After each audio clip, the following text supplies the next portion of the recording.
नमस्कार, चिंतन institute of education में आपका एक बार फिर से स्वागत है। आज की इस वीडियो में मैं नेट फर्स्ट पेपर का 5th यूनिट लेकर के आया हूं, जिसमें लॉजिकल रीजनिंग पूछा जाता है।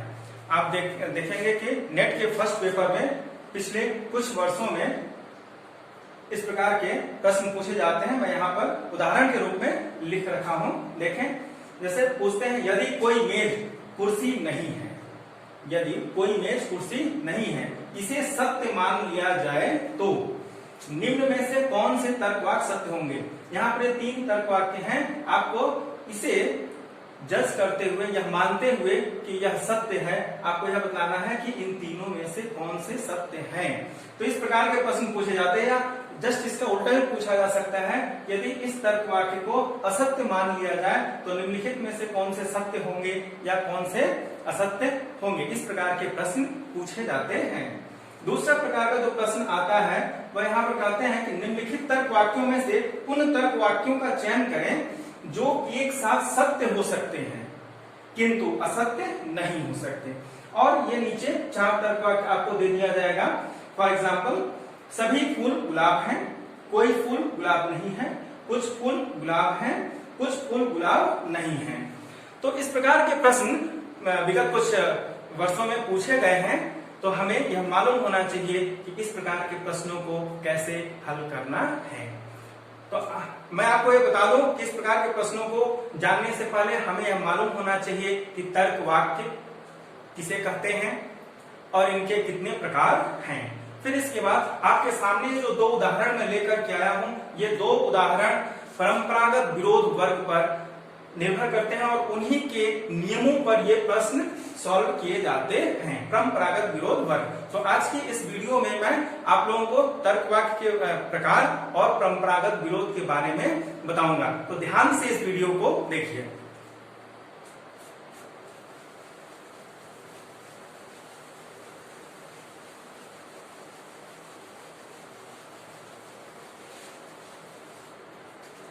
सबसे पहले हम तर्कवाक्य के बारे में जानते हैं।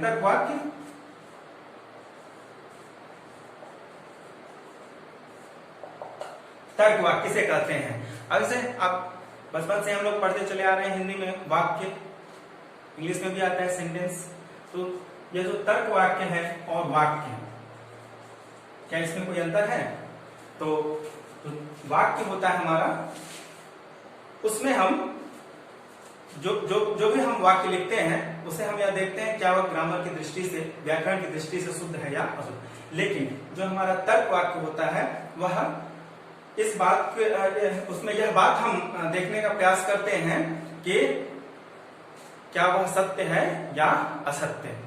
ठीक है, तो देखिए तर्क वाक्य क्या है। तर्क वाक्य ऐसा वाक्य होता है, वह भी साधारण वाक्य है। सभी तर्क वाक्य हो सकते हैं, लेकिन सभी वाक्य तर्क वाक्य नहीं होते हैं। ठीक है, तो अब देखें तर्क वाक्य क्या है। तो तर्क वाक्य ऐसा वाक्य होता है जिसमें 2 संज्ञा पद आते हैं और उनके बीच एक संबंध को उस वाक्य में बताया जाता है। जब हम इन्हीं संबंधों को कथन के रूप में, स्टेटमेंट के रूप में लिख देते हैं तो इसी को हम तर्क वाक्य कहते हैं। जैसे मैं ये कहता हूं, सभी फूल लाल हैं, सभी फूल लाल हैं। आप यहां देखें, इसमें यहां पर ये 2 जो पद आए हुए हैं, ये दोनों ही क्या है, संज्ञा पद आ रहे हैं। अगर यहीं पर मैं ये कहूं सभी फूल सुंदर हैं, सभी फूल सुंदर हैं, तो आप देखेंगे यहां पर जो सुंदर है यह संज्ञा नहीं है, बल्कि यह इस फूल की विशेषता को बतला रहा है, विशेषण है। तो यह हमारा साधारण वाक्य हो जाएगा। लेकिन यह जो वाक्य है हमारा पहला वाला, यह तर्क वाक्य है, क्योंकि यहाँ पर जो दोनों ही हैं ये क्या है, दोनों संज्ञा पद है। और इसमें आप देखेंगे कि किसी एक फूल, इस फूल के बारे में बताया जा रहा है कि यह जिस समूह का भी होगा वह लाल रंग का है। ठीक है, लाल है। तो यहाँ पर यह हमारा क्या है, तर्क वाक्य होगा। लेकिन यह क्या है, दूसरा जो हमारा है वह वाक्य है।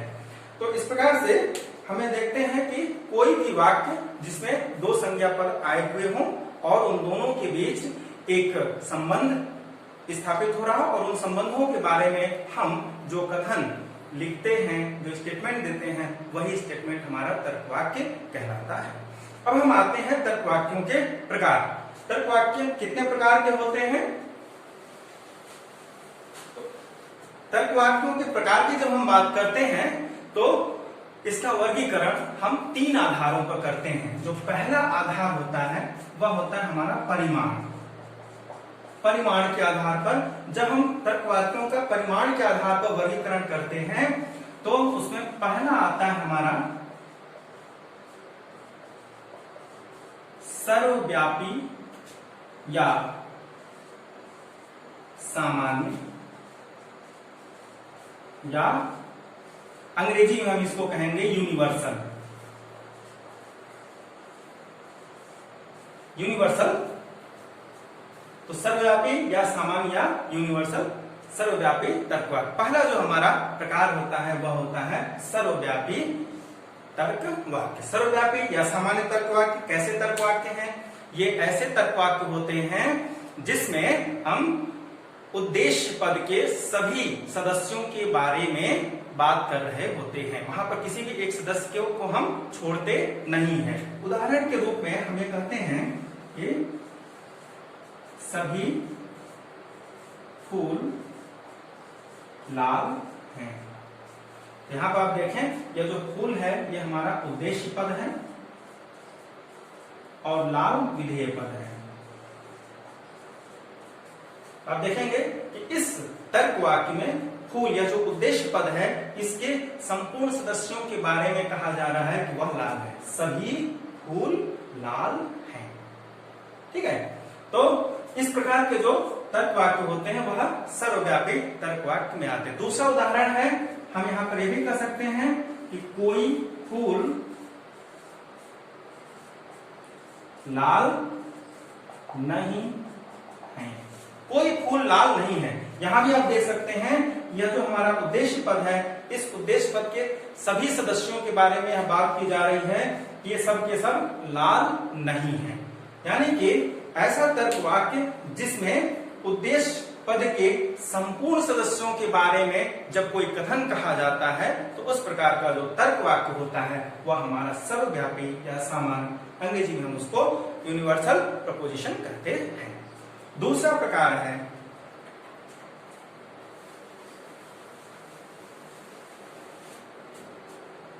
होता है इसमें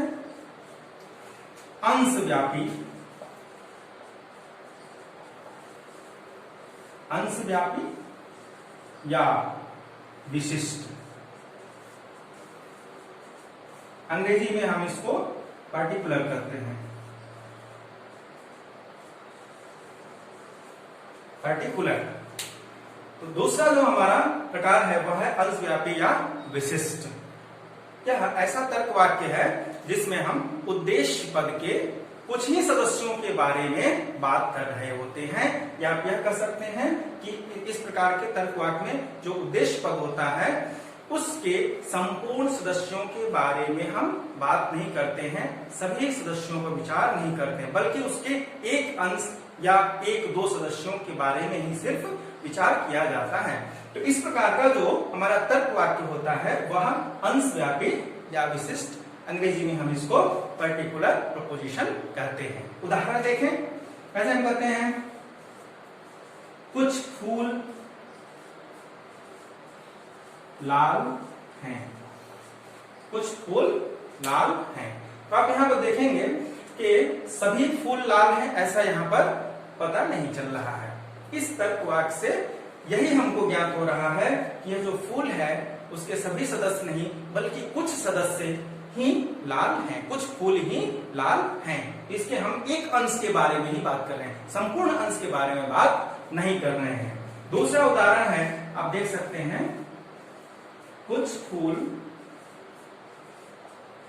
लाल नहीं है।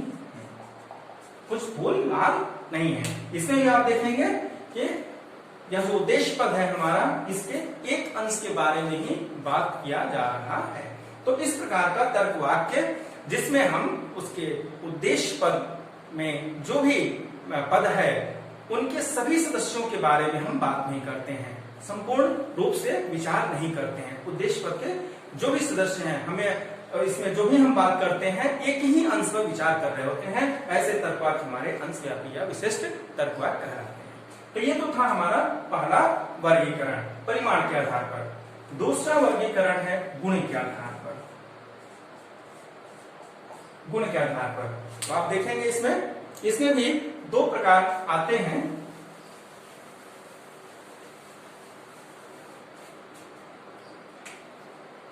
गुण के आधार पर पहला आता है हमारा स्वीकारात्मक। अंग्रेजी में इसको हम कहते हैं अफर्मेटिव।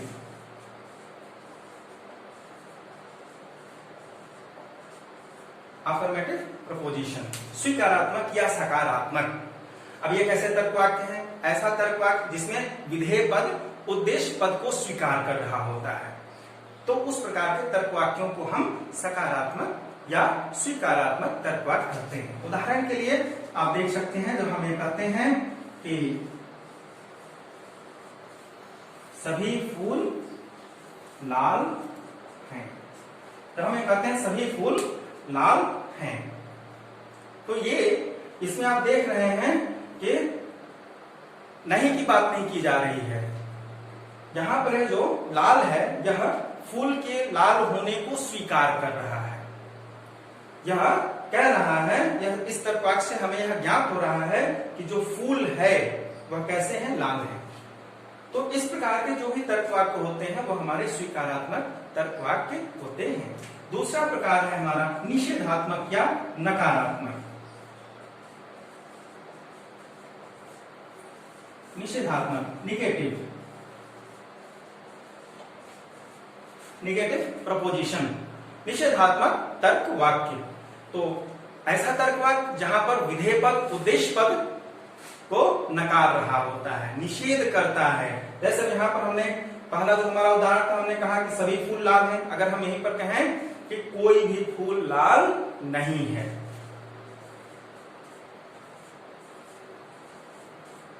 कोई फूल लाल नहीं है, कोई फूल लाल नहीं है, तो यह जो तर्कवाक्य है यह हमारा दूसरे प्रकार का ये आ रहा है।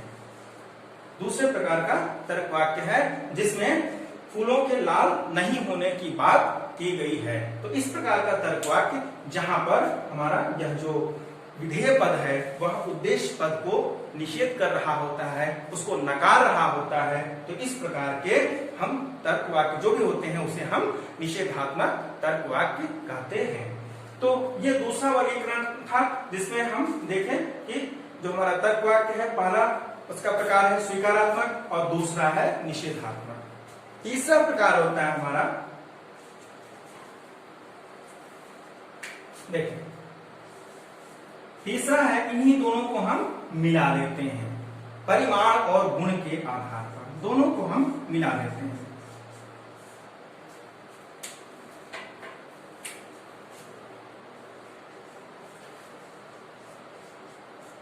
परिमाण एवं गुण दोनों के आधार पर देखें, दोनों के आधार पर कौन कौन से आते हैं?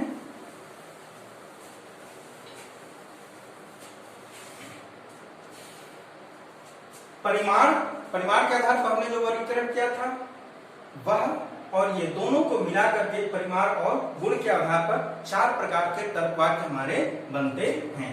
इसमें पहला आता है सर्वव्यापी स्वीकारात्मक।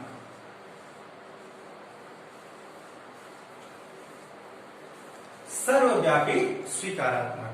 दूसरा तर्कवाक्य आता है सर्वव्यापी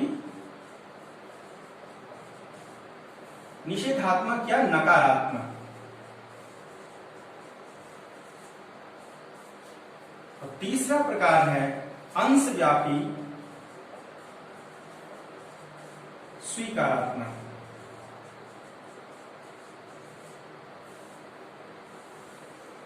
चौथा आता है हमारा अंशव्यापी निषेधात्मक।